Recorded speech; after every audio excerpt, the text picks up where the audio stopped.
We have mentioned many times over our years chronicling the history of competitive Pokemon the importance of the base 100 speed benchmark. It's not just a crowded speed tier either. It's a speed tier crowded by many of the most significant Pokemon in history, leaving many dramatic team building decisions and in-battle speed ties in its wake. It is the most recognizable speed benchmark ever, fitting for or perhaps in part due to the psychologically satisfying nature of it being number 100. It's a base speed stat with so much history, which is not something you can say about many competitive Pokemon benchmarks. It might be cool to make a video on, say, base 135 attack from Salamence to King Gambit, but even that pales in comparison to the lore of the 100 base speed. As a result, we have thought of making a video on it for some time, and we've also noticed many comments requesting it, so the time has finally come. Speed has been called the most important stat in Pokemon, and thus it is fitting that we will cover the most recognizable benchmark of this most crucial stat. So join us as we evaluate the most important stat benchmark in Pokemon.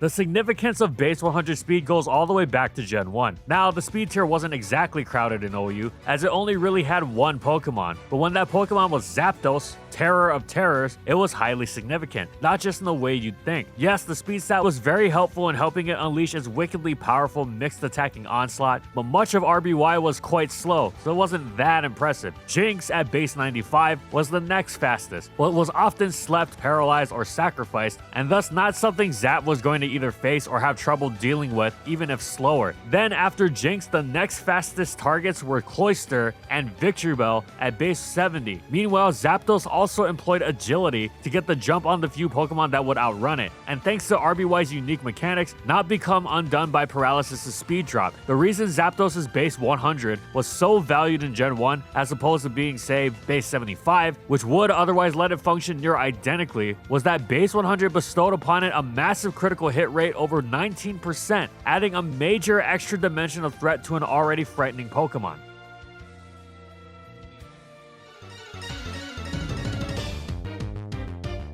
Gen 2 came around and Zapdos' base 100 speed was still largely in a class of its own, towering over much of the rest of this new metagame. This time, base 100 was much more crucial. Outrunning Jinx was newly important, given how threatening it had become, but it was also useful for getting the jump on the base 85 trio of Nidoking, which Zapdos was one of the few decent checks for, as well as Suicune and Mischievous. A major reason why the base 100 tier is so excellent isn't just that it barely gets the jump on a few threats, it's that there are plenty of Pokemon ranging from good to excellent that are slower to various degrees. From the slower side a la Tyranitar to the faster side a la base 90s and 95s such as Moltres and Jinx, so you are outpacing a significant portion of important pieces on the opposing side. Also significant is that base 100 Pokemon tend to be more quote-unquote balanced overall, meaning you are usually getting a fairly widespread wealth of utility from them. The Pokemon that go above base 100 tend to be more quote-unquote extreme. Not that they are all glass cannons necessarily, but they do tend to be frailer, which is why they tend to be rarer than the all-around excellence of the 100s. It's not just the speed, it's that the speed is high without being too high, meaning the Pokemon's design has room for more to it without being overpowered, making for a generally great poke. This is why Zapdos has the reputation of countering everything in GSC and why it's so difficult to take down. Yes, its typing, bulk, and power are great, but it's the speed that enables both of these. Sure, there are a few faster things, but not many, and they're all more exploitable than Zapdos, not least because they all take spikes damage. Even fellow legendary electric Raikou has more to fear generally with its earthquake weakness. Speaking of utility, base 100 generally gets its reputation from offensive Pokemon, and for good reason, but this wasn't a necessity. Even beyond these offensive Pokemon providing utility through their balanced design, no, they could lean fully into the defensive, as first demonstrated by the Pokemon ensuring GSC didn't have Zapdos as its only base 100 speed representative. Miltank, which was out and out defense and utility, from the bulk sustained by reliable recovery to the anti-status support of Heal Bell, while spreading its own status with Body Slam to the cursed Snorlax countering of Growl. That base 100 speed was incredibly valuable too. It was one reason why it shut down Nidoking so ridiculously hard, while also assisting greatly against Jinx. It could even make things irritating with speed ties when milk drinking against a Zapdos, getting it to burn through a significant chunk of Thunder PP. It wasn't a particularly common base 100 tie. GSC had too much zap on zap for that, but it did occasionally complicate matters. Beyond Miltank, Celebi also used to be OU, and before it was banned, it also used that 100 speed to a similar effect, enhancing its immortality. Furthermore, there were also occasional base 100 appearances from 2 BL Pokemon. The first late game sweeper, Belly Drum Charizard, which leveraged its speed tier to become one of the scariest threats to win games should it successfully pull that Belly Drum off. Talk about a risky speed tie with Zapdos, though it was slightly favored thanks to the Rock Slide accuracy versus Thunder accuracy. The second was Tentacruel, which could be used on stall teams thanks to Rapid Spin combined with Toxic Immunity and Water Resistance, meaning it excelled against the tier's dominant Spiker Cloyster. However, with its substitute Swords Dance set known as Druid Cruel, could also be a terrifying late game threat, with the base 100 tie-in sub to provoke misses against Thunder's lower accuracy. Zapdos was hardly a reliable answer, especially if it had been forced to rest and was relying on Sleep Talk.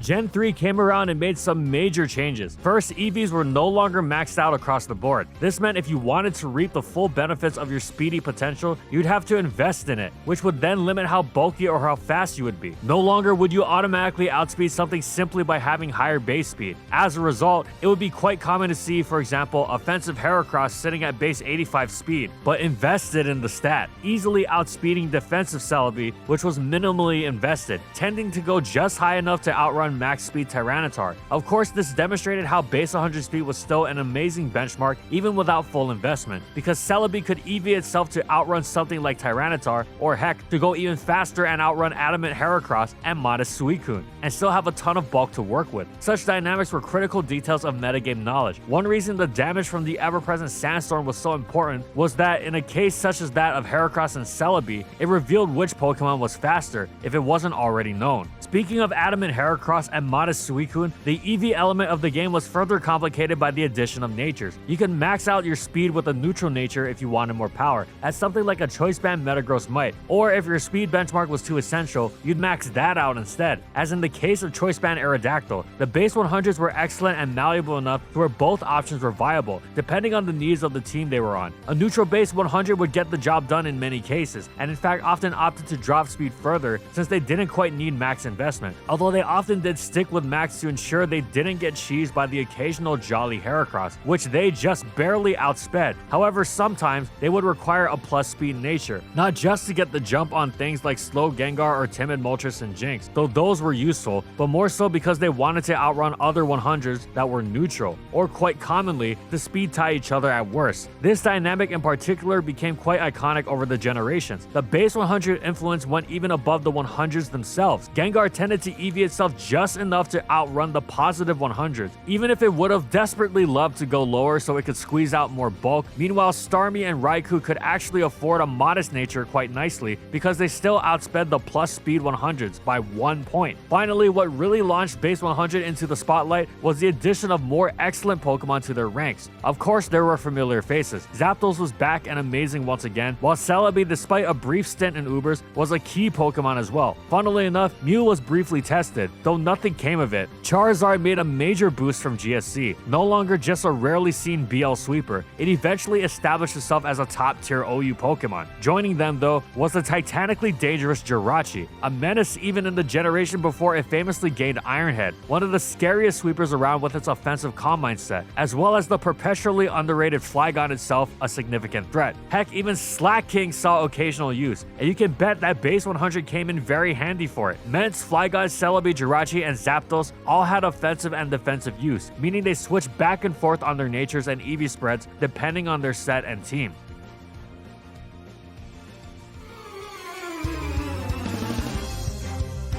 In many ways, Advance laid out the blueprint for base 100 becoming the gold standard, but that was fully established in the 4th generation, which is where base 100 truly made itself iconic. In fact, it was so influential, it even influenced the preceding generation. Gen 3 in its current gen heyday was much bulkier in its EVing on average, taking its cue from the bulked out Gen 2, but after witnessing the faster pace of the power crept Gen 4, Gen 3 players went back and wrought some more usage and value out of greater speed investment on many Pokemon, notably including the base 100s Zapdos and Celebi, which had previously been relegated almost solely to bulky sets. There were still plenty of defense base 100s in Gen 4, Zapdos and Celebi themselves of course, in addition to Jirachi, but with the newfound power of Life Orb and Draco Meteor, the likes of Salamence and Flygon found themselves perpetually all out on offense, while Zapdos and especially Jirachi leaned into their faster paced side quite often as well. So much of the dominant offense in Diamond and Pearl revolved around the base 100s. When it wasn't the base 100s clashing amongst themselves, it was the base 100s checking sub-base 100 threats like Lucario, or the fewer super base 100 threats finagling their way in to check the 100s. Once again, the 100s defined the EVs. Infernape famously dropped down from its max of 346 all the way down to 330 speed specifically for them. The 100s were involved in many cases of brokenness too. First, it was by virtue of Garchomp being busted because it got the jump on the 100s, with its base 102 perfectly poised to troll them, while also being far stronger and bulkier than most Pokemon above the benchmark. Then it was the base 100 across the board Manaphy briefly being tested, though never officially brought into OU, overwhelming though it was, and its level of danger dissuaded any funny ideas about trying Mew. Finally, it was Salamence getting banned that truly warped the tier around the base 100 benchmark, most notably with its Dragon Dance set, utterly destroying slower Choice Scarfers, which was most of them, forcing a speed tie with base 100 Scarfers like Flygon and Jirachi. There were almost no actual good Scarfers above the base 100 benchmark. This foreshadowed the effect Volcarona would have on multiple generations of team builders starting in Gen 5. Salamence didn't just rock the world through base 100 with DD though. The immediacy of such strong Draco Meteors from its mixed set was similarly threatening. Compare it to Dragonite, whose mixed sets of Dracos are actually stronger since it can afford to run a plus special attack nature as opposed to the plus speed Ments. Yet Salamences were infinitely scarier because it had that all-important speed stat. Even a plus attack nature Salamence was brutal though, getting the jump on many offensive staples like offensive Suicune. Post Salamence ban, a new base 100 speed standard joined OU's ranks, Shaman, whose offense and tanky sets alike wielded its speed to superb effect.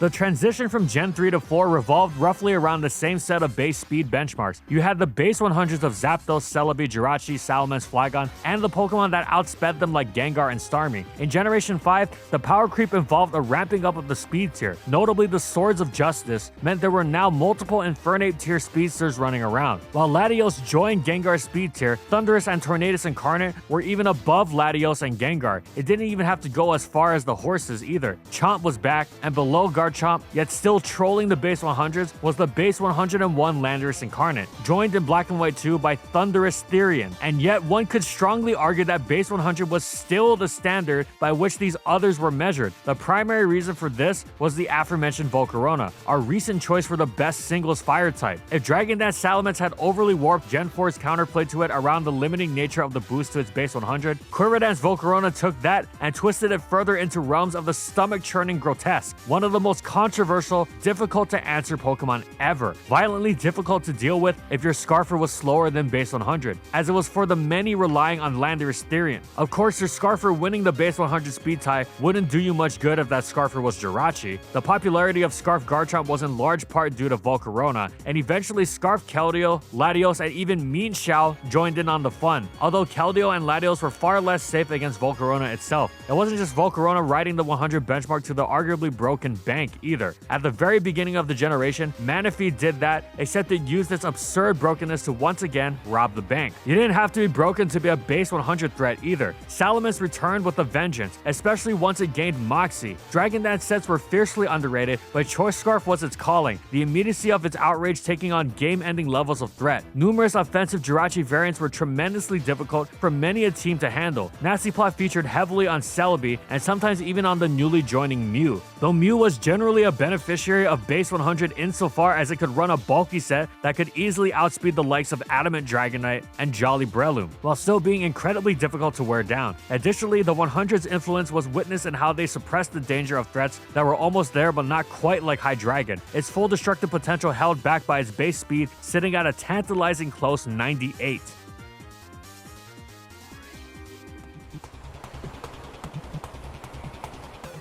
Having said that, the 100s were not quite as impactful as they had been in the previous generation, but they came roaring back with a vengeance in Gen 6 thanks to some truly frightening new additions. Volcarona returned, of course, as did Mew, Jirachi, and Celebi, while Zapdos also came back after a generation in Yu-Yu, with the latter four providing defensive stability. The spotlight, though, was on the many new Megas breathing new life into the speed tier. Mega Charizard X followed in the tradition of Salamence and Volcarona, its base 100 Dragon Dance putting immense strain on the team builder, outrunning the popular Scarf Landorus Therian and crushing nearly everything after a boost. Meanwhile, Mega Charizard Y was reminiscent of Mixments and how it immediately used the base 100 speed to disintegrate opponents with drought boosted attacks. Salamence had previously stood out among the 100s for having the one-hit KO potential without a boost many of them otherwise lacked, what with their more balanced approaches, but these Megas were now making it a norm. In addition to the Charizards, there was also the Defense Crushers Gardevoir and Medicham. They weren't insanely fast, but for how absurdly powerful they were overwhelming. They flattened balanced teams largely thanks to this base 100. Previously it had been more of a split. The base 100s weren't as powerful, so you could be slower than them and check them with bulk, while the sub-base 100s were more difficult to withstand hits from, but you could outspeed them more easily, like with your own base 100s. Now, not so much. And amazingly, it wasn't just Megas that posed this level of threat at base 100 speed. Manaphy dropped down from Ubers and became one of Volcarona's favorite teammates, though there were those that believed either or both should be in Ubers, as in addition to Volcarona's known controversy, Manaphy wielded uncommon boosting power for a base 100 Pokemon with the +3 to special attack that its Tail Glow wielded alongside its solid 100 across the board bulk and pure water typing. These base weren't just shattering defense either, though yes, there were lots of above 100 base speed in the tier. The 100s were still the standard for how they kept in check other major hard hitters like Kyurem Black and Excadrill. If nothing else, the one-hit KO machine that was Mega Medicham forced the respect of the base 100s. At least the Charizards were Stealth Rock weak, but Mega Medicham's Stealth Rock Recess meant you weren't wearing it down passively.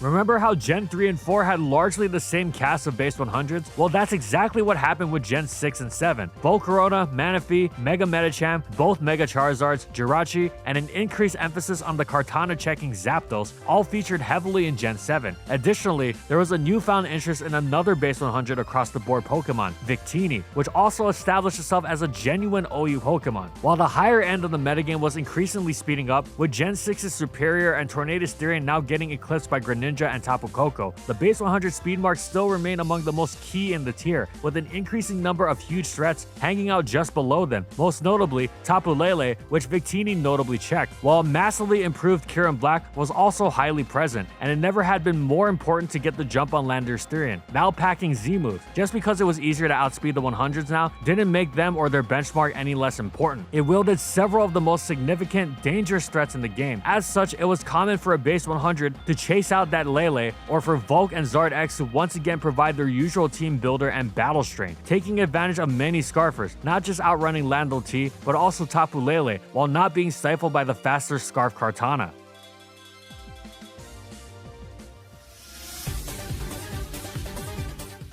Gen 8 kneecapped this wave of base 100 dominance with the removal of Megas, as well as deck sit leaving Manaphy stranded in the national decks. As a result, the metagame split largely into two categories, in a manner almost reminiscent of GSC. There were the really fast Pokemon like Dragapult, Tapu Koko, and Weavile, which were far above the 100s, and then there were the slower Pokemon, which weren't always outright slow, but operated in the sub 100 register. Though there were, of course, the real slow ones like Melmetal and the extended Slow family, the 100s themselves were quite limited. The most outright ferocious and generally excellent was Zapdos, which had gained Hurricane and was now a tremendous threat. Volcarona was held back by the loss of hidden power for Heatran, but beyond that, it wielded heavy-duty boosts to Superb Effect and did traditional Volcarona things. Victini and Mew also had major utility roles to play, especially with the latter having gained spikes. However, it was the end of an era. Note how limited these base 100s are, not only in number, but in general impact. Even with the restrictions of Mega Evolutions, the base 100s had previously occupied places on so many teams rather effortlessly. Now they had lost their immense splashability and the utility they had against so much of the meta, with the remaining pool meaning it was a lot less likely you were going to slot a base 100 to fulfill the take on nearly everything aspect that had been the speed tier's trademark for so long. Zapdos was still Zapdos, and in many ways better than ever, but it was just one Pokemon. Once again, we're calling Gen 2. The other 3 base 100s were solid, certainly, but didn't pack the kind of all-encompassing value that made them easy to slot in.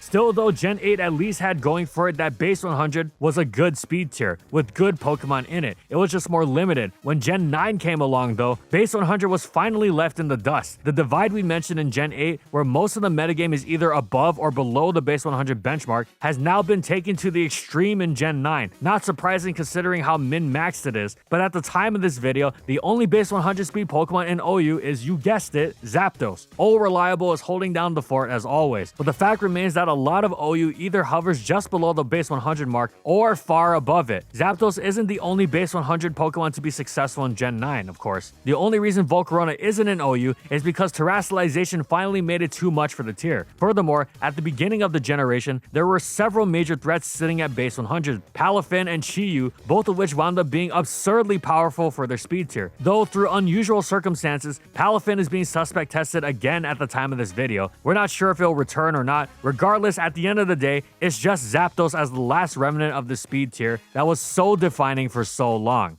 So that's the legacy of the base 100 speed tier. It is of course tied strongly to several of its best cross-generational users, mostly Zapdos with Volcarona right behind it. But it's a speed tier that has been given to so many Pokemon that have used it en route to their impactful defining status. Even when not fully invested, the speed tier is key. Famously, consider the many bulky base 100s investing a couple of EVs to outrun the likes of max speed plus speed nature Tyranitar or neutral nature max speed base 70s like Breloom. It seems to have been almost the centerpiece of Game Freak's design for so long, until their min-maxing urges got the better of them anyway. However, for so long, base 100 was the speed tier that shaped everything around it, even influencing that above it, which was generally limited in comparison. From Charizard to the Mega Charizards, base 100 is the foundation upon which competitive Pokemon was founded. Thanks for watching, everyone, and if you want to watch a similar video, you should check out our speed theorem, why speed might be everything. It's a really cool video. But also, if you like the video and you want to see more, be sure to subscribe to False Swipe Gaming for more weekly Pokemon content. And in the comments, I want to know, what do you think about the base 100 speed tier? Where do you think the new minimum speed is? Whatever it is, let us know in the comments. Also, thank you so much to our patrons for continued support of our videos, and thank you to everyone else watching as well.